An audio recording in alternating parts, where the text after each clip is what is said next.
Have you ever noticed that the people who always get things done aren't actually more talented than you? They just never seem to lose momentum? This is a story of how one man discovered the samurai habit that killed procrastination so completely he could never go back to his old life again. Ethan was 32, living in Austin, Texas. On paper, he was fine. Decent job in tech, little apartment, gym membership he never used, half-written novel on his laptop, and a vision board pinned to the wall. In reality, he was drowning in later. I'll start the diet Monday. I'll write when I feel inspired. I'll hit the gym after work if I'm not too tired. Every night he lay in bed scrolling on his phone, promising himself that tomorrow he'd be different. Tomorrow never came. One Sunday night, after another weekend lost to Netflix and DoorDash, Ethan opened his laptop to finally work on his book. Instead, he opened YouTube. He typed, "How to Stop Procrastinating." He clicked a video with a strange title, "The Samurai Habit That Destroys Procrastination." The thumbnail showed an old Japanese warrior sharpening a sword under a blood-red sky. Something in Ethan's chest tightened. He clicked. The video began with a calm voice and a simple image, a katana resting across a wooden stand. In feudal Japan, the narrator said, a samurai had one job. When the moment came, his sword could not fail. That meant one thing. He was not allowed the luxury of "I'll train later." The narrator talked about a concept Ethan had never heard before. Ichinichi, Ichikata, one day, one form. The idea was brutal in its simplicity. Every samurai had at least one non-negotiable daily practice. No matter how tired, busy, or injured he was, that one form had to be done. Even if everything else collapsed, the form remained. It wasn't about long training sessions. It wasn't about motivation. It was about identity. Modern people, the narrator continued, try to change their lives with giant plans and complicated systems. The samurai had something different. One sacred action that could never be skipped. That's a habit that kills procrastination. For some reason, this hit Ethan harder than any productivity book he'd ever read. One form. Every day. No negotiation. The video ended with a challenge. Choose one action that, if you did it every day for 30 days, would make it impossible to see yourself as the same person. Make it small. Make it precise. Make it sacred. Then swear, as a warrior, that it will never be skipped. Not done perfectly, just never skipped. The screen went dark. Ethan just sat there. He thought about all his half-started things. The novel, the unused gym membership, the Spanish app streak reset. Again, he realized something painful. He didn't believe his own promises anymore. His word, even to himself, meant nothing. No wonder he couldn't start. The next morning, a thought woke him up. One day, one form. He sat on the edge of his bed and whispered, almost embarrassed, "Okay, one habit. What would actually change me?" He wanted to say write for 2 hours a day or run 5 miles. But he remembered what the video said. Small, precise, sacred. So he chose something almost stupidly simple. I will write for 10 minutes every day. No matter what. Not a chapter. Not 1,000 words. Just 10 minutes. There were rules. It had to be on his novel, not emails or social media. It had to happen before he checked his phone or opened any other app. On bad days, he could write garbage, but he couldn't skip. He opened the notes app on his phone and typed, I, Ethan Cole, swear on my own respect that for the next 30 days, I will write for 10 minutes every day before I check my phone. If I break this, I'm no longer allowed to call myself a writer. He read it out loud. It felt dramatic. It also felt different. This wasn't a goal. This was a line in the sand about who he was allowed to be. Day one was easy.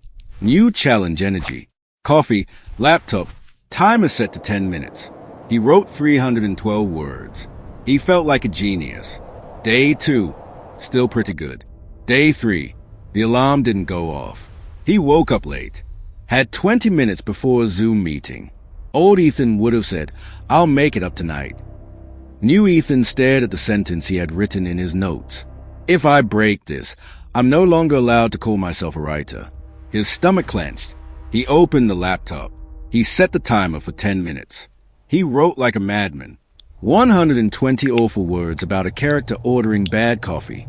It didn't matter. The form was done. For the first time in years, he had chosen his word over his comfort. Something microscopic shifted inside him. By day 7, the novelty was gone. The resistance, however, was not. His brain became creative in all the worst ways. You're exhausted. Just this one, skip it. 10 minutes doesn't even matter. You're not a real writer anyway. He almost listened, but another voice had started to appear. It was very quiet, but very firm. Warriors don't negotiate with the form. He pictured a samurai in full armor, kneeling, practicing the same cut again and again, even while his legs burned. That image carried him through several days where his writing was terrible. But the streak lived. Something interesting happened around day 10. He stopped thinking, will I write today? That question died. He knew he would write. The only question became, when will I do my 10 minutes? A tiny part of his identity had started to shift from someone who wants to write to someone who writes. On day 13, his boss called. Big news, she said. We're flying you to San Francisco tomorrow. Emergency client meeting. You'll be there 3 days. Old Ethan's stomach would have filled with anxiety about flights, presentations, unfamiliar hotels. Now, his first thought was, what about my 10 minutes? That night he opened a blank page and designed what he called his travel protocol. Write on the plane before watching anything. If the schedule is chaotic, write in the hotel bathroom if needed. If completely exhausted, write just one paragraph, but still start the 10-minute timer. He wasn't planning work anymore. He was guarding the form like a bodyguard guards a VIP. On the flight, he opened his laptop. The cabin lights were dim. People were watching movies, sleeping, scrolling. He wrote a scene where his main character, Jonah, faced his own failure. Jonah stood alone in a dojo, late at night, practicing the same cut, over and over, refusing to leave until the form felt right. Ethan didn't realize what he was doing. He was writing himself into the story. By day 20, something strange happened. The 10 minutes often turned into 20, sometimes 30. He wasn't forcing it. He just didn't want to stop once he'd started. But the rule remained. As long as the first 10 minutes happened no matter what, everything else was bonus. His friend started to notice tiny changes. He said, I'll be there at 7, and actually arrived at 7. He promised himself he'd only have one drink, and stopped at 1. He told a friend he'd call back, and did. It wasn't about the writing anymore. Every time he honored that small commitment, he was rebuilding something deeper. Self-trust, the thing procrastination had quietly been stealing for years. One Friday night, 23 days into the challenge, he came home wrecked. Long week, angry client, thunderstorm outside, power flickering. All he wanted was to face-plant onto the couch and disappear. He looked at the time. 11:37 p.m. He hadn't written yet. Instant negotiation. You deserve a break. One day won't matter. You've done so well. Be reasonable. He almost quit. Almost. Then he pictured himself tomorrow morning, waking up with a 23-day streak broken because he chose 10 minutes of comfort over 30 days of transformation. The thought made him feel physically sick. He lit a candle, opened his laptop, and set the timer. Rain hammered the window. Thunder rolled. He wrote. Not beautifully, not perfectly, but he wrote. 10 minutes. When the timer went off, he closed the laptop and realized something important. He wasn't proud of his words that night. He was proud of his decision. And that pride felt cleaner, stronger, and more addictive than any hit of dopamine from a notification. On day 30, the challenge officially ended. He had written every single day. Some days, 200 words. Some days, 1,500. The novel was no longer a vague dream. It was 24,000 words of actual pages. He sat there, staring at the document, feeling something he hadn't felt since he was a kid. Quiet certainty. Not hype. Not pumped-up motivation.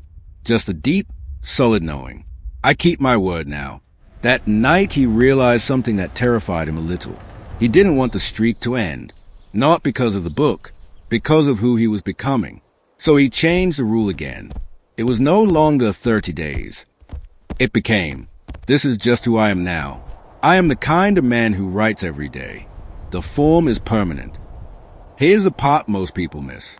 The habit that destroyed Ethan procrastination wasn't writing every day. It was this, choosing one small, sacred action, and deciding that his identity depended on it. He didn't wait for motivation. He didn't try to change 10 things at once. He didn't look for the perfect Apple planner. He took one cut, one form, and made it holy. From that single daily cut, everything else began to shift. He started going to the gym twice a week, not because of a resolution, but because someone who honors their word doesn't bail on their body. He spent less time doom scrolling because someone who writes every day doesn't waste hours on things they'll forget tomorrow. He became more direct in conversations because someone who's building something real doesn't have time to dance around the truth. The samurai habit did something subtle but powerful. It made procrastination feel out of character. Not bad, not lazy, just not him anymore. Months later, Ethan visited a small Japanese cultural center outside the city. In a quiet corner, they had an old display, a faded kimono, a helmet, and a practice sword. There was a quote on the wall, "Under the sword lifted high. It is hell making you tremble. But go ahead, and you have a land of bliss." He smiled. For years, Taz had felt like that sword hanging over his head, threatening, heavy, something to dodge. Now he understood. The only way out was through.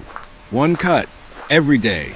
On the flight home, he opened his laptop, not because he had to, but because he wanted to, and continued his novel. His character Jonah stood in a dojo, teaching a young student the same thing he had finally learned. Don't fight the whole future. Don't promise the whole world. Just choose one form that never breaks. When you keep that, the rest of your life will start to rearrange itself around it.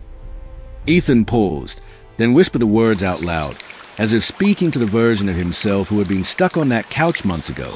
You don't need more willpower. You need one promise you refuse to break. And that, more than any app, planner, or productivity hack, is a samurai habit that destroys procrastination. One day, one form, no negotiation.